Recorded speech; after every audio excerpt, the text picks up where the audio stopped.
Hi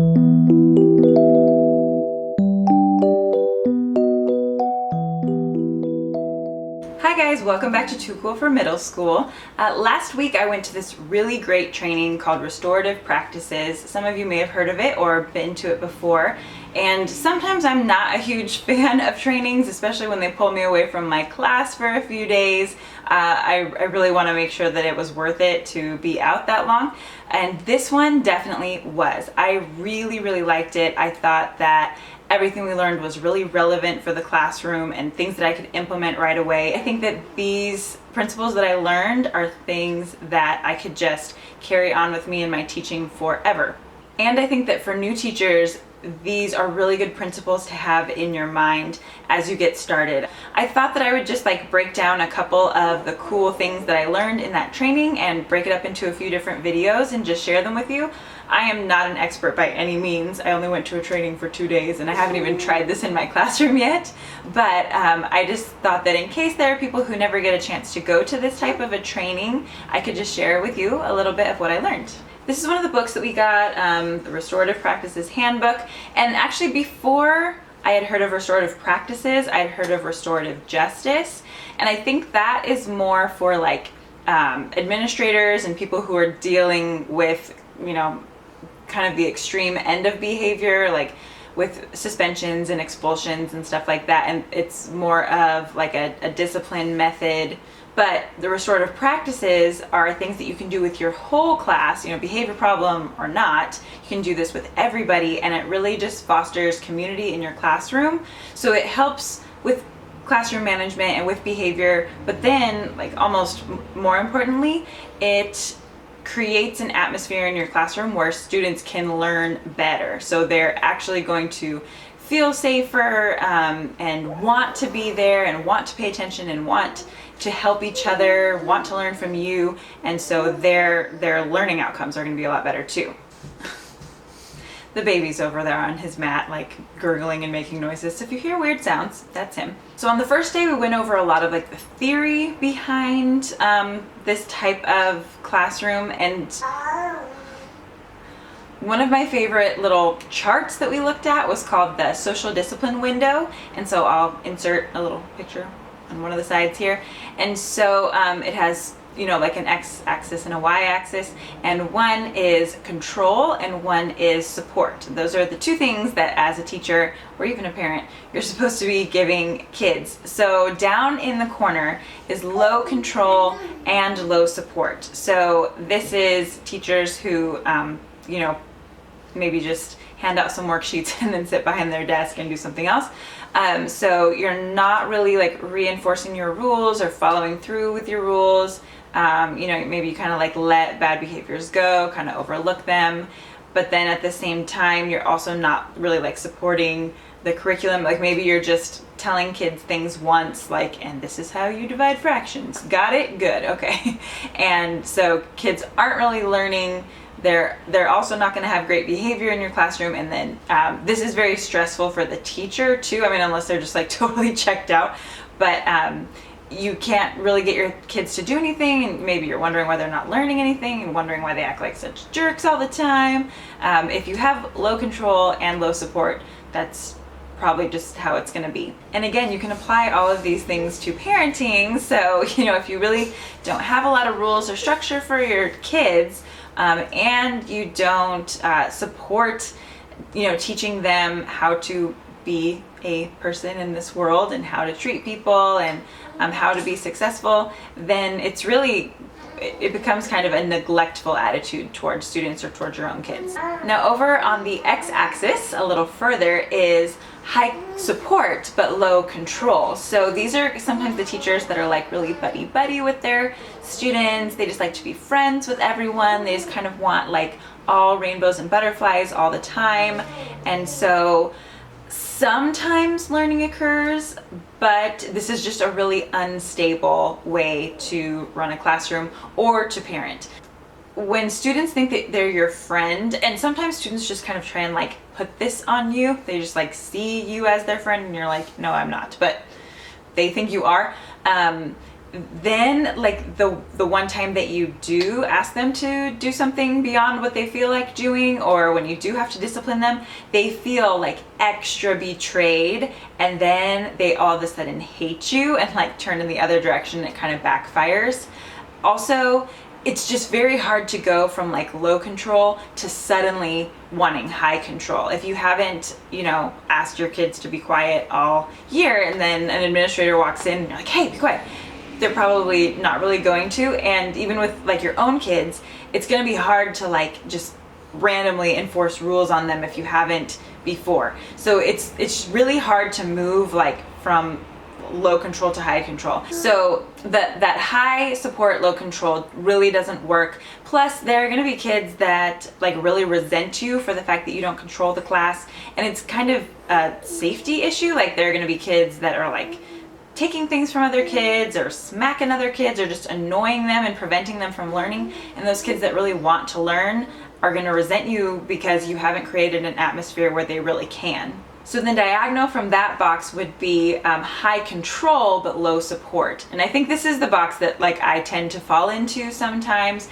And we all fall into like all of these boxes at one time or another. On days when you're super, super tired, you might be in that low control, low support box, So you just don't want to like chronically be in one of the three that don't really work. So if you're high control, low support, like you do expect immediate compliance, maybe you do follow through with your rules and your consequences, but your students might not really be capable of following all of your expectations, and they might be really scared of you because they kind of don't understand when they're going to get in trouble. Teaching wise, you also might just like say things once and expect that kids get it and then not really ever reinforce it. We've probably all had teachers like this where, it's just kind of like a survival of the fittest thing. Like if you can hack it in here, then you can get a good grade. And if you weren't listening, too bad, it's going to reflect in your score. And they probably don't really meet the needs of like English learners or students with IEPs or 504s or anything like that. I would kind of say that there are some college professors that probably fall into this category. And to be honest, I didn't hate that. I didn't mind when teachers were really hard on me and had really high expectations. But looking back, there were things that they did to support me, or they were just things about like the college experience itself that was supportive. Gosh, he's like breathing so loud over there. Hi, Bubba. Hi. He's trying to like roll, but he's in this little like kind of, it's a turtle, so he's like inside the turtle. It has like mesh around the side, so he can only roll so far. And he's talking to the little crab hanging from the top. So anyway, what was I saying? So like built into college, sometimes like our supports, like, students do study groups, and you have like a syllabus that has things laid out so you can get answers to your questions. You might just not have those things in the lower grades. The other thing about this is that it's pretty difficult to maintain that high control when you don't have very much support, when you don't offer very much support. You're gonna constantly have to exert that control and constantly yell at kids and constantly, enforce these consequences, and it ends up like burning out the teacher pretty badly because you're just like so focused on the control, and your kids never figure out how to do it for themselves. You are always having to impose consequences. And so you might have known parents like this as well, and they get super frustrated, but they're not actually like teaching their kids how to like self-regulate and how to do things better next time. So the sweet spot that you want to try and be in, and this is when I think of like really effective teachers, this is where they are, whether they know about this box or not. This is what they do. So you have very high control, but you also have high support. You give students the skills to meet your expectations. And so even that right there kind of corresponds with another book that I read, or it might have been like a YouTube video that I was watching. Me and my mom were watching it, I think. And we thought that it was really interesting that this kind of behavior specialist was saying that kids tend to misbehave when their skills don't match up to the expectations of them. So, like if they can't do the math at all, they're probably going to act up, and like do something to distract you from the fact that they can't do the work. So in general, if the expectations are way far beyond this kid's skill, they're going to have behavior problems. So, these are two different like trainings or two different books, and they really match up well. That's what I like about these restorative practices. A lot of other things that I know work well fit perfectly within all of the stuff I learned at the restorative practices. I had to get the little guy because he's got like a stuffy nose right now. I think it's hard for him to lay on his back too much because it's like getting all, sorry, so I'm gonna have to do it right now. So anyway, that high control, high support is when you do have very high expectations of your students' behavior and of their work, and you do always follow through with your consequences or just like the rules in your classroom, but you give kids every chance in the world to meet those, and you really offer them ways to fix it when they mess up. You don't just ostracize them. And all of these things are going to, kind of translate back and forth between your content and students' behavior because they just do. That's just the reality of your classroom. Like, when you separate those two things, it's going to make things harder on you. So if you are very supportive and give a lot of scaffolds and a lot of other ways of showing that you know how to do something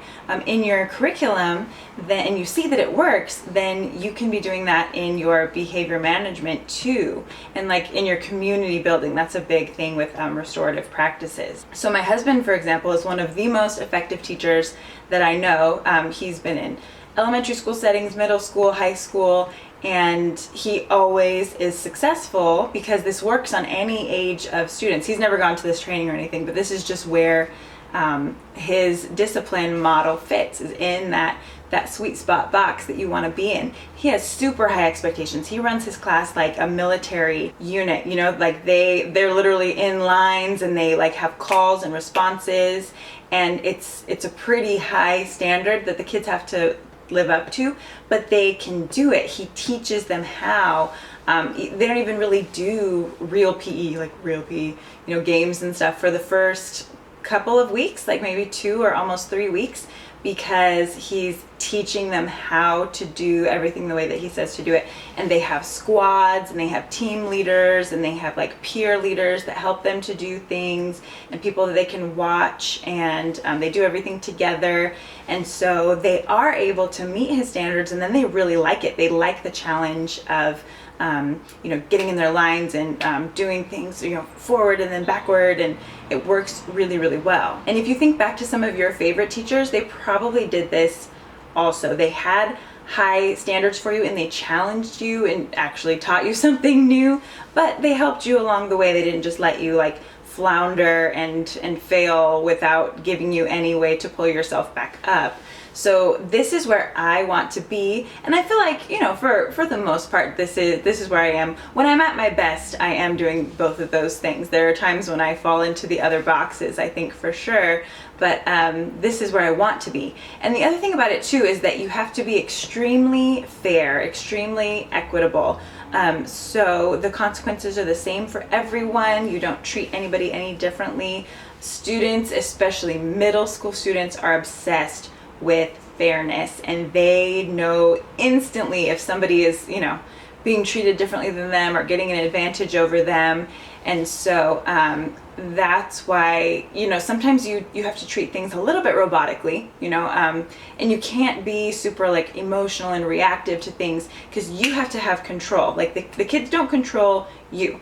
You decide how much time it's going to take, for this part of the lesson, and they need to stick to that. And you're not going to let kids derail your lessons, but at the same time, it takes a ton of preparation, because you also have to prepare in their ways to support them and scaffold things that you're trying to teach. This is just a helpful way for me to look at things with my students, because I think this is when I'm like, why are they not getting it? Why are they all of a sudden acting like crazy people?